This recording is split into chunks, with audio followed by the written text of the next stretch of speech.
আচ্ছা দাদা, তুমি যে এই ডিসেম্বর মাসে এত মেটেরিয়াল তুললে, তার বিনিময়ে যে একটা গিফট পেলে, যেটা ননস্টিক মানে সেট আছে, ননস্টিক কুকুরের সেট আছে, তো তোমার এটা কেমন ফিলিংস আসছে? এটা খুবই ভালো লাগছে। এশিয়ান পেন্টসের আমি এই দোকানে অনেক দিন থেকে নিচ্ছি, প্রায় আজ 4-5 মাস নিচ্ছি। আগেও একটা গিফট পেয়েছি আমি, এখন আবার একটা গিফট পেলাম।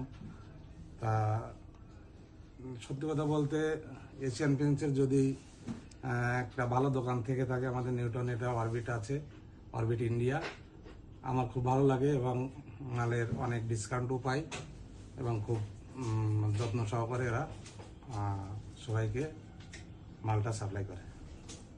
তো তুমি গিফটটা পেয়ে খুশি তো? হ্যাঁ, আমি খুশি। তোমার কি জানা ছিল যে তুমি এই গিফটটা পাবে? না, আমার জানা ছিল না। তো তুমি গিফটটা পেয়ে তাহলে খুশি? তুমি সবাইকে তাহলে কি হ্যাঁ, বলছো, সবাই আমার দোকান থেকে মালটা কিনুক, এটা তুমি বলতে চাইছো তো? হ্যাঁ, আমি বলতে চাইছি। ওকে, থ্যাংক ইউ।